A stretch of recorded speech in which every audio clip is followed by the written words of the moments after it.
캘리포니아주와 이 네바다 주 접경 지역에 가면은 데스밸리라고 나옵니다. 가보신 분도 계실 겁니다. 저도 한번 그것을 시속 100마일을 넘게 이렇게 한번 달려서 한번 지나가 본 적이 있습니다. 그 데스밸리에서 이 동쪽으로 조금만 가면은 그 아마고사 사막이라고 이렇게 나오는데, 이 사막은 엄청난 더위로 아주 유명을 합니다. 연평균 그 온도가 100도입니다. 100도. 연평균 온도가. 그리고 이제 요즘같이 좀 더운 철에 가거나 이렇게 되면은 110도, 115도 이렇게 올라가는 것이 이 아마고사 사막입니다.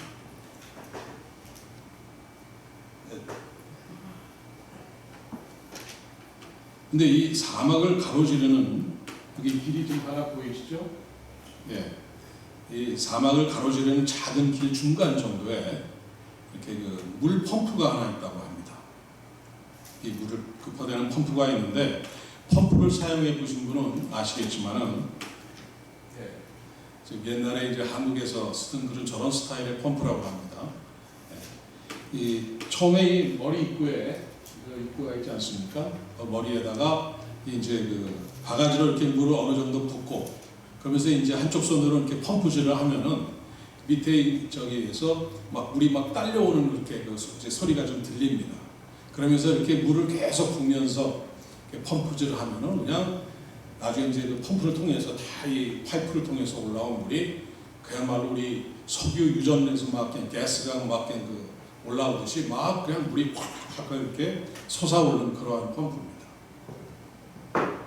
근데 이 아마고사 사막에 있는 펌프 손잡이에 깡통이 하나 매달려 있고, 그 깡통 속에 이렇게 메모가 된 이 종이 쪽지가 그 안에 항상 있답니다. 그 종이 쪽지를 읽어보니까 이렇게 적혀 있습니다. 이 펌프에 물을 붓고 펌프질을 하면 시원한 물이 나옵니다. 그런데 펌프로 물을 퍼내려면 먼저 펌프 옆에 흰 바위 밑에 묻혀있는 물병을 찾아보시기 바랍니다. 그 병에는 물이 가득히 담겨져 있고 증발하지 않도록 마개를 잘 막아 놓았습니다. 그 물을 펌프에 다 붓고 펌프질을 하십시오. 틀림없이 물은 얼마든지 나와서 당신이 필요한 대로 충분히 쓸 수 있게 될 것입니다. 그리고 물을 다 쓴 후에는 다음 사람을 위해서 그 병에 물을 가득 채워 마개를 꼭 막아서 처음 있던 대로 모래 속에 묻어 두십시오. 절대로 병의 물을 먼저 마시면 안 됩니다. 제발 제 말을 믿으세요. 이상과 같이 쓰여 있습니다. 왜냐하면 저 펌프는 이 처음에 붓는 그 물이 없으면은 이 물을 뿜어 올릴 그 방법이 도저히 없습니다.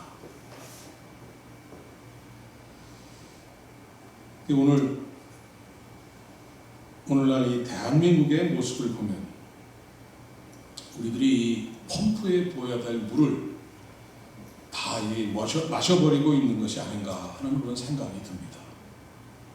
또 내가 마셔서 갈증을 나는 다 해소했다고 해서 다음 물을 먹을 사람을 위해서, 우리의 다음 자녀들, 다음 후손들을 위해서 이 병에 물을 담아두는 것을 잊어버린 것이 아닌가 하는 그런 생각을 이렇게 들게 만듭니다. 이 국가와 민족은 하나의 공동체입니다. 어떤 공동체이든지 이 공동체가 유지되고 발전되기 위해서는 그 가운데 서로 양보하고 누군가 이 희생하는, 그 공동체를 위한 이런 희생하는 사람이 필요합니다. 오늘 우리는 8.15 광복 71주년을 맞았습니다. 우리나라가 해방되기 위해서 수많은 사람들이 피를 흘리고 목숨을 잃었습니다. 그분들의 희생이 있었기에 오늘 우리가 이렇게 자유를 누리고 있는 것입니다. 또한 6.25 전쟁에서 나라를 지키기 위해서 수많은 젊은이들이 우리를 대신해서 목숨을 잃었습니다. 그들이 있었기에 우리가 오늘의 이 번영과 풍요를 누리고 있는 것입니다. 이처럼 이 국가 공동체, 민족 공동체는 그 공동체를 위해서 헌신하고 희생하는 사람들이 있음으로 유지가 될 수 있는 것입니다.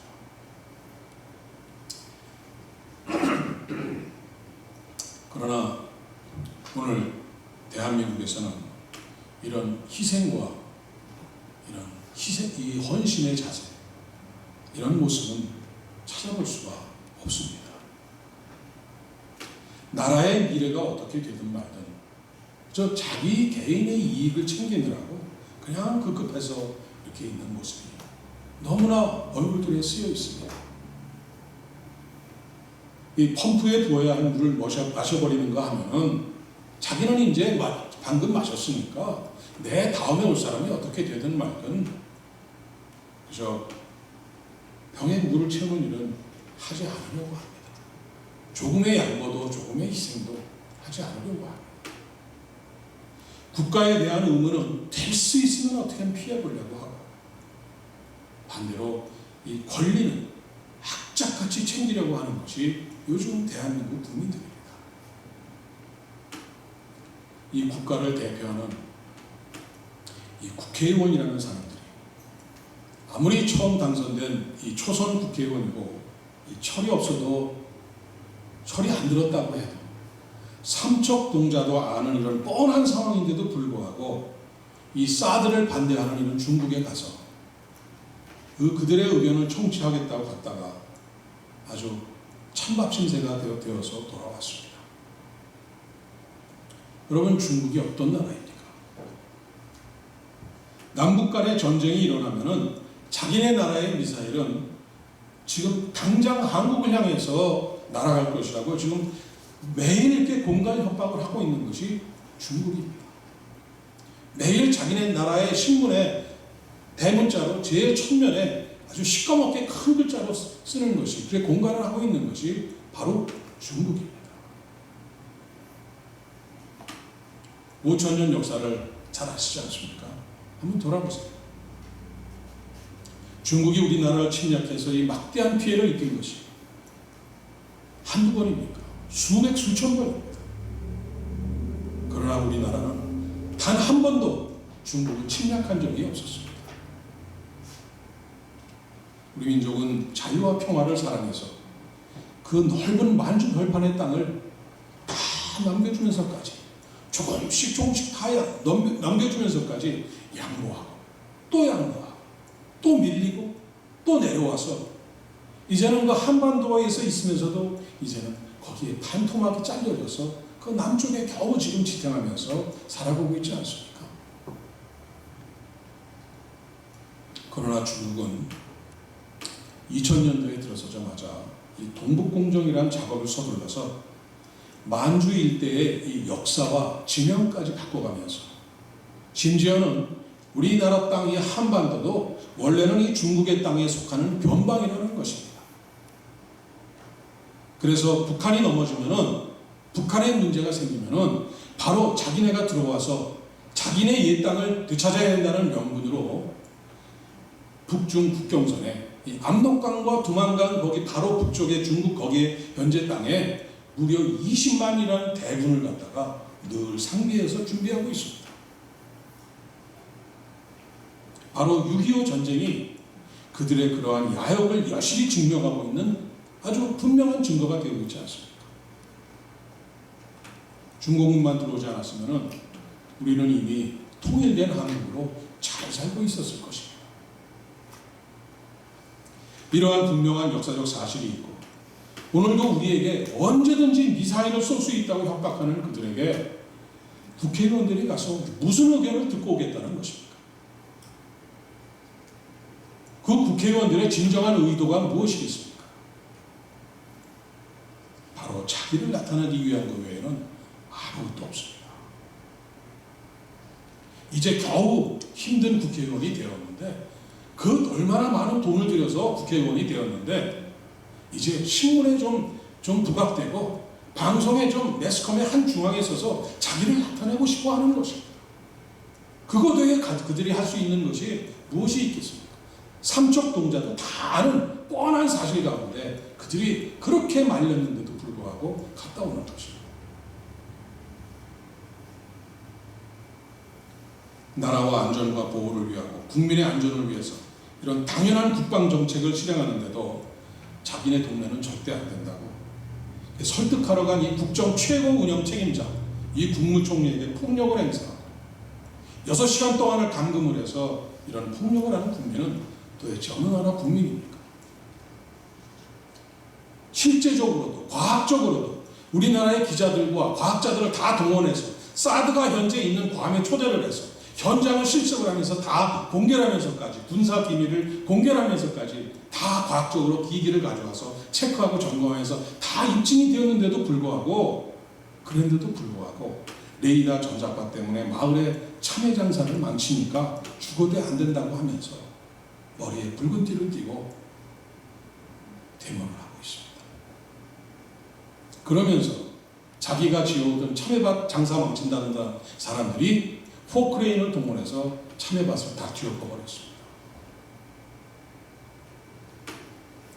대한민국 국민이든 국회의원이든 그 어느 누구도 북한의 핵실험과 연일소화되는 이 미사일에 대비한 대책에 대해서는 한마디도 제대로 하는 사람들이 없으면서 그저 막연히 의심과 이 괴담에 속아서 무조건 안 된다는 것입니다. 참외 장사 망치니까 안 된다는 것입니다. 그러면서 참외밭을 뒤엎어내는 그 의도, 그 숨은 뜻이 무엇이겠습니까? 뻔한 것 아니겠습니까? 수백 척의 중국 불법 조업 어선들이 무단으로 우리나라 바다에 침범에 들어와서 우리나라 어부들, 우리나라 수산업에 종사하는 사람들이 이 생계와 안전을 위협받고 심지어 그것을 막는 이 해안 경찰들을 자기들의 그 쇠꼬챙이로 찔러 죽이면서 계속 죽어가는 해경들이 늘어나는데도 불구하고 그것에 항의하러 중국에 가는 국회의원들이 있습니까? 있었습니까? 단 한 사람도 없었습니다. 자신에게 개인적으로 이득이 되지 않으면 조금도 끔찍도 안 하는 것이 오늘 대한민국입니다. 이 나라야 어찌 되든 말든 내 한 몸, 내 가족만 잘 먹고 잘 살면은 다 되는 것이 아니지 않습니까?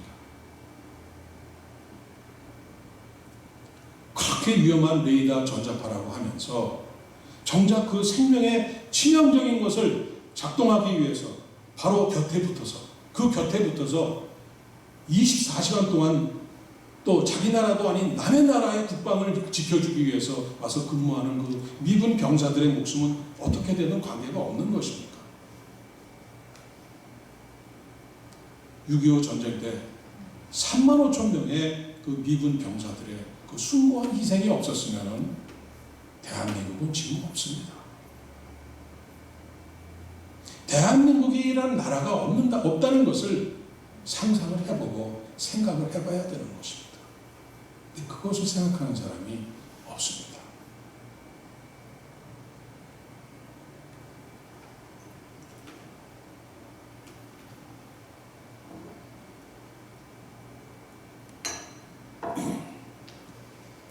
나라와 민족을 위해 이름도 없이 빛도 없이 헌신하고 희생하는 사람이 많은 나라가 미래가 있는 나라입니다.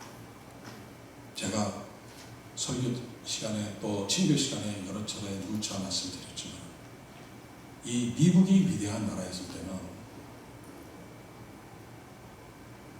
1900년대에 들어와서 그들이 하나님께서 주어주신 이 풍요로운 이 땅과 풍요로운 이런 모든 자산을 이용해서 전 세계가 기독교에 대항하는 이 공산화되는 것을 막기 위해서 자기들의 젊은이들의 희생, 목숨을 기꺼이 희생하면서 이웃의 연약한 나라, 불쌍한 나라들을 도와주고 그 헌신을 이어갈 때 미국은 전 세계의 최고의 강국으로 설 수가 있었던 것입니다.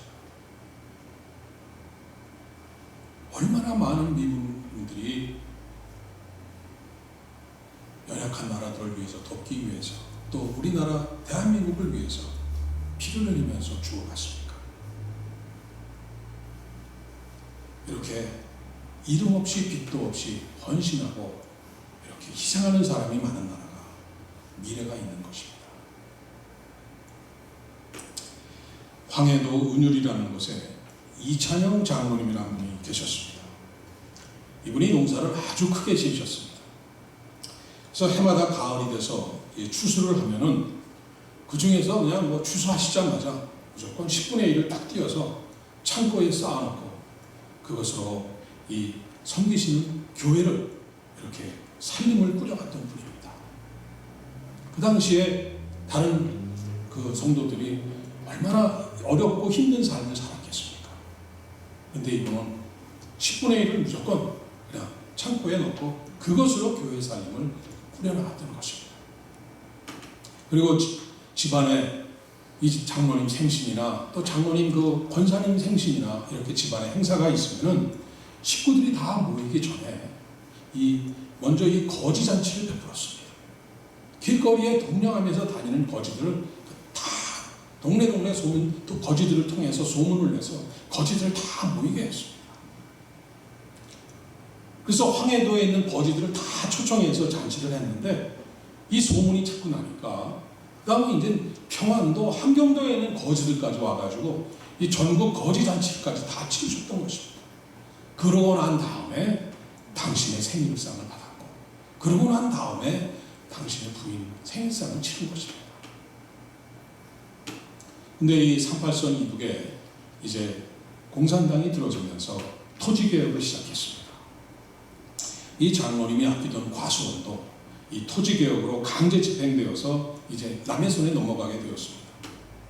그래서 이제 내일이면은 과수원이 이제 남의 손에 넘어가게 되었는데도 장로님은 하루 종일 과수원에 나가서 김을 메고 거름을 주고 있었습니다. 그래서 지나가던 사람이 물었습니다. 장로님, 내일이면은 그 남의 과수원이 될 텐데, 그거 뭐하러 그런 수고를 하십니까? 그랬더니 장로님 하시는 말씀이 누가 먹든 이 과실들을 먹을 게 아닙니까? 이렇게 대답하시는 것입니다. 오늘 우리가 이만큼 사는 것은 이러한 분들, 보이지 않게 이렇게 희생하는 분들이 있었기 때문에 우리가 살고 있는 것입니다. 누군가가 열심히 일을 했기 때문에 우리가 이만큼 살게 되는 것입니다. 누군가가 산에 나무를 심었기 때문에 우리가 이렇게 푸른 산을 볼 수가 있는 것입니다. 누군가가 이 교육에 열정을 바친 사람들이 있었기 때문에 우리나라에 많은 인재들이 나올 수가 있었던 것입니다. 고국을 떠나서 독일의 이 지하 탄광 땅속에서 중동 사막의 열기 속에서 밤잠을 설쳐가며 땀을 흘려가면서 했던 이런 수많은 산업전사들의 노고, 그리고 이 치열한 생존 경쟁이 벌어지는 이 국제 무역시장에서 피땀 흘려 수고하는 많은 기업인들, 무역인들, 또 이 기술 기능인들이 있었기에 오늘의 대한민국이 존재하는 것입니다. 이렇게 이름도 없이 빛도 없이 희생되신 분들이 있었기에 우리나라는 여기까지 올 수가 있었던 것입니다. 그러나 요즘에는 이런 희생과 헌신을 찾아보기가 어렵습니다.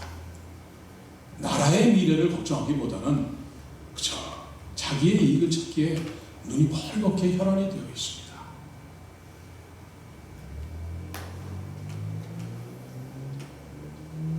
(1910년 8월 29일) 한일 합방 이후에 우리 민족은 한 치 앞도 보이지 않는 길은 짙은 어둠 속에 놓여 있었습니다.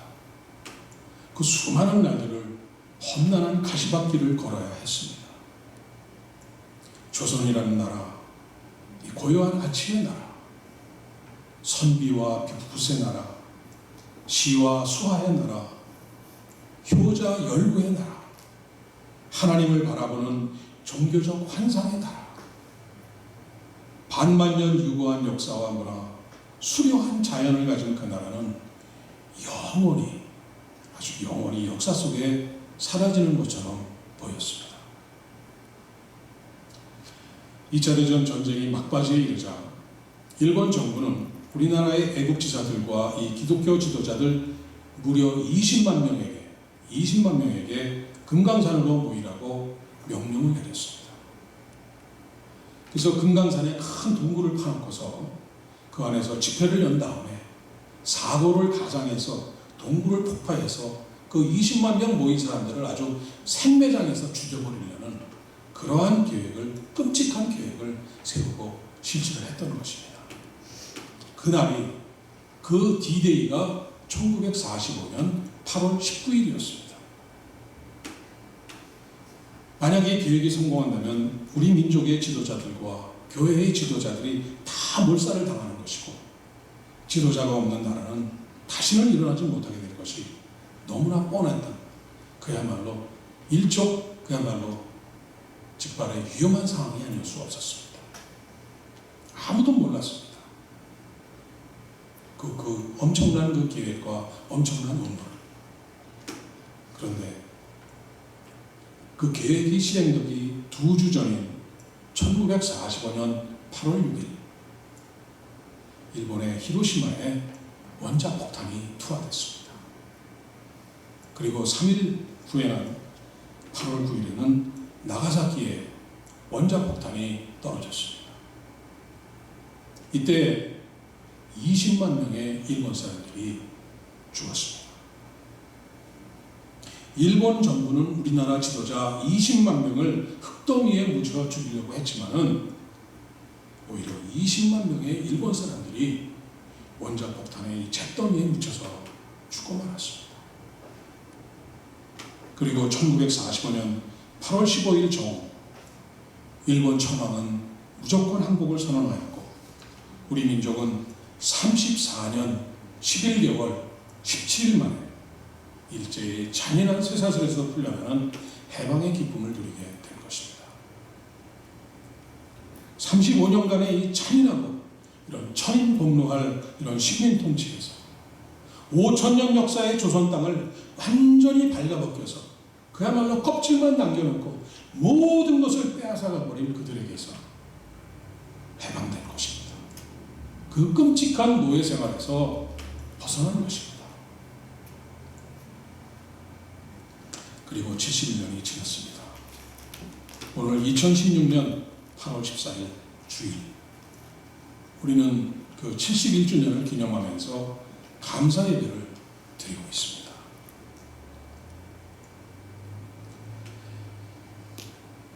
오늘 읽으신 성경 본문은 이스라엘 백성들이 여리고성을 점령할 때 있었던 이야기입니다. 여리고성은 이 높이가 10m, 그리고 이 폭이 그 성의 두께가 무려 11m가 됩니다. 이게 어마어마한 성이었습니다. 그야말로 난공불락, 도저히 인간의 힘으로는 무너뜨릴 수 없는 완전한 요새였습니다. 이 중국이 자랑하는 세계 7대 불가사의 중에 하나인 이 만리장성, The Great Wall 아시죠? 이 높이는 겨우 그 지역마다 좀 다릅니다만은 6m에서 9m 정도밖에 안 됩니다. 그러니까 우리 여리고성의 반 조금 넘는 것입니다. 두께는 겨우 4.5m밖에 안 됩니다. 예, 저 만리장성 보시죠. 저는 한번 가봤습니다만 입이 딱 벌어지는 어마어마한 거죠. 그런데 저게 아무것도 아닙니다. 여리고성에 비하면 여리고성은 11m, 저기는 4.5m 폭밖에 안 됩니다. 이렇게 그 여리고성이 얼마나 대단한지 아마 이제 이해가 가실 것입니다. 그런데 성만 크고 견고한 것이었으니까 그곳 주민들은 아주 키가 큰 장대한 사람들이었습니다. 그래서 지금 여리고 성 앞에 서 있는 이스라엘 백성들은 스스로 자기들은 뭐라고 그럽니까? 우리들은 거기에 자손에 비하니까 우리들은 메뚜기 같습니다. 그 사람들에 비교하니까 자기들은 겨우 메뚜기 정도밖에 안 된다고 스스로 말할 정도로 이 여리고성에 사는 사람들은 키도 크고 그냥 장대한 사람들이었던 것입니다. 40년 동안의 광야 생활을 마치고 그야말로 지칠 대로 지친 모습이고, 그런 이스라엘 백성들이 이제 여리고 성 앞에 서 있었습니다. 그런데 이 성을 무너뜨리지 않으면 이제 가나안으로 진군할 수가 없습니다. 반드시 여리고 성을 무너뜨려야 되는 것입니다. 그런데 그 여리고 성은 입을 떡 벌릴 정도로 도저히 인간의 힘으로는 불가능한 그러한 성이었습니다. 그런데 어떻게 됐습니까? 이 여리고 성이 맥없이 무너지고 말았습니다.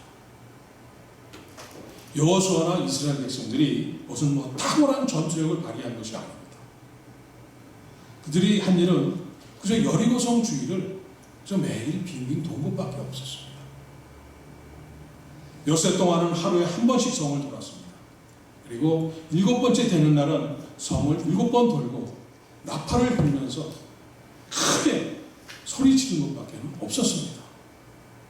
그랬더니 그 난공불락의 견고한 여리고 성이 그대로 그냥 푸석 주저앉아 버리고 말았습니다.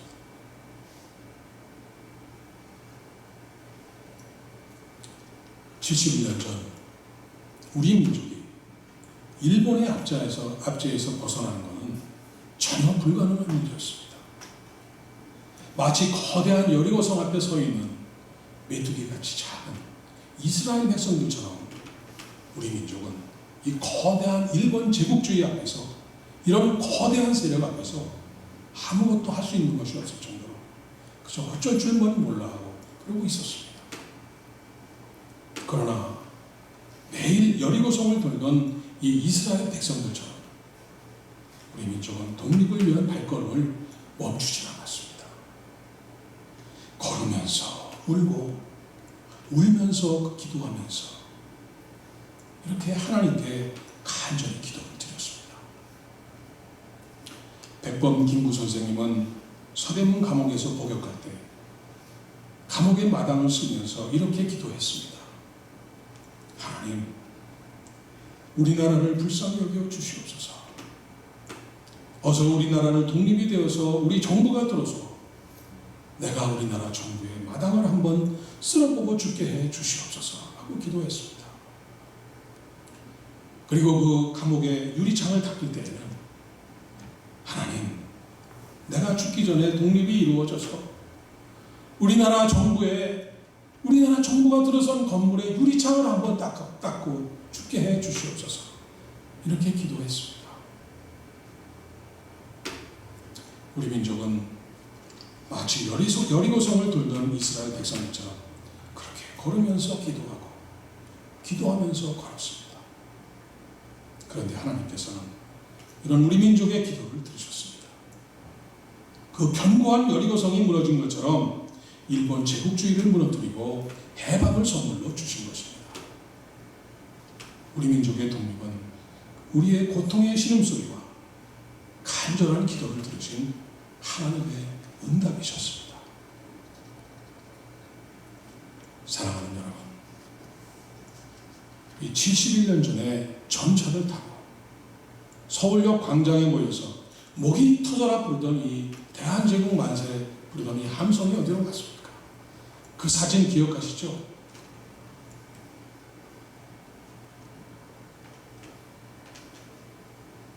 저 사진 기억하시죠? 워낙 유명한 사진 아닙니까?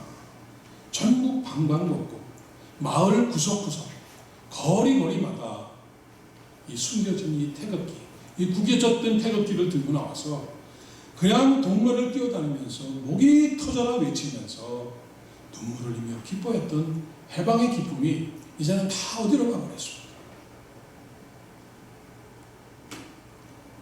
그때 찾은 대한제국이 오늘의 대한민국이 맞습니까? 반토막이 난 지 71년이 되어버렸습니다. 남쪽에서는 참외밭 갈아엎는 소리가 들리고 사드 반대 시위 소리, 내 배 채우느라 내 거 챙기느라 정신없는 이 파업 소리, 또 중국의 비위를 거스르면 안 된다는 이 국회의원들의 철딱선이 없는 소리들이 아주 진동을 하고 있습니다. 북녘 땅에서는 김정은 일가의 이 폭정에 죽어가는 뼈만 앙상하게 남은 우리 북한 이 형제 동포들의 신음소리가 이제 하늘에 다가가고 있습니다.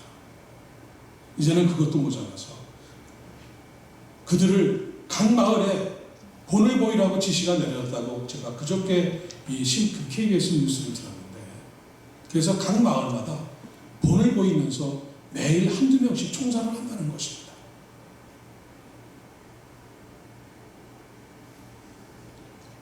오늘 우리가 누리는 해방은 절반도 안 되는 그야말로 이 기념식용 해방으로만 남아있는 너무나 부끄러운 해방입니다. 우리는 이제 펌프에 부은 물을 마셔서는 안 됩니다. 우리 다음 세대를 위해서 병에 물을 채우는 일을 시작해야만 합니다. 하나님은 우리 민족을 사랑하십니다. 우리 민족을 사랑하셔서 오늘 이렇게 세워주시고 우리 민족을 전 세계 방방곡곡으로 무려 850만 명의 해외 동포로 살게 하시면서 우리 민족은 가는 곳마다 교회를 세우게 하셨습니다. 그래서 선교사를 전 세계에서 가장 많이 파송하게 하셨습니다.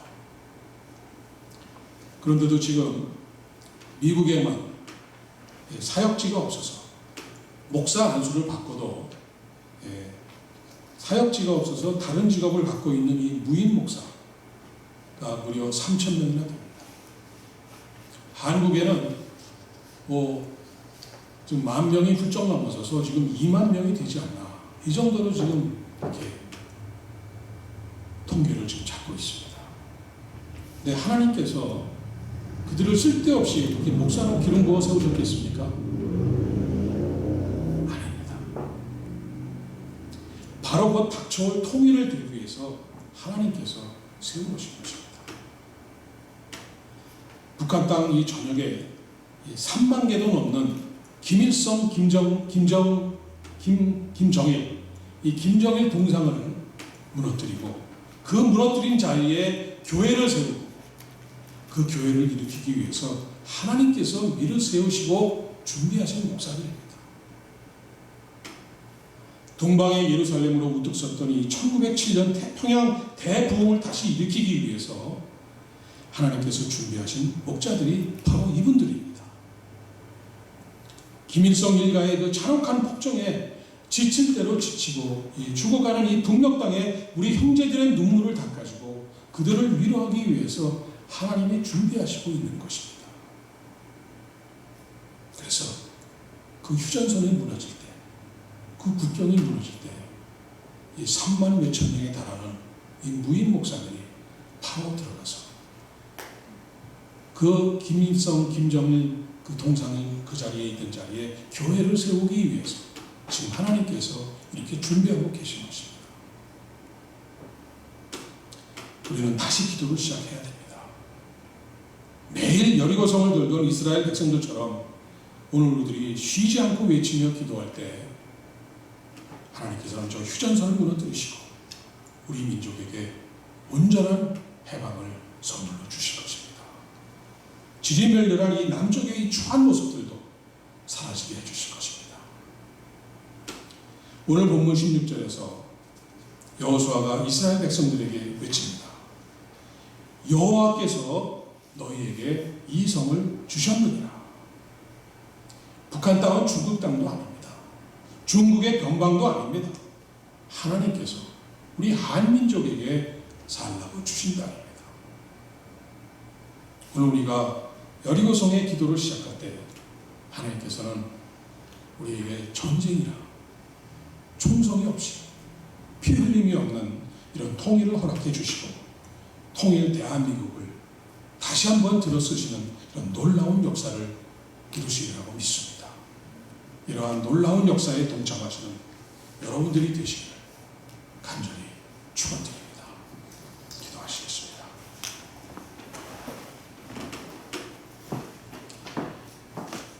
아버지 하나님, 일제의 압제하에 노예 생활을 하던 저희 민족을 해방시켜 주셔서 감사합니다. 끔찍한 6.25 전쟁의 재통해 속에서도 살아남도록 인도하신 에베네셀의 하나님, 참선합니다. 오늘 광복 71주년을 맞았지만 아버지께서 이루 셀 수 없는 은혜와 복을 부어주셨지만 절름발이 광복을 맞아서 아버지 앞에 비통하고 부끄럽고 죄송스러운 마음, 이런 말로 다 표현할 수가 없습니다. 우리들끼리 배부르고 찢어져서 그저 내 것 더 챙기려고 싸우는 동안에 북녘 땅의 형제들은 죽어가고 있는 부끄럽고도 부끄러운 광복을 보여드립니다. 용서하여 주시옵소서.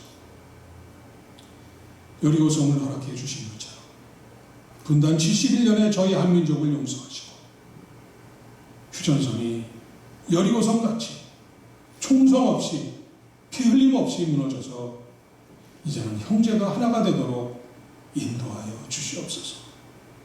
마지막 때 쓰시려고 우리 한민족을 예비해 두신 것 아니십니까? 교만하고 자고하지 않게 하기 위해서 둘로 갈라놓으시고 오늘까지 연단하신 것 아니십니까? 북녘 땅의 신음소리와 울음소리를 다 듣고 보고 계시지 않으십니까? 이제는 우리 형제들의 눈물을 닦아주시며 품어주시옵소서. 이제는 이제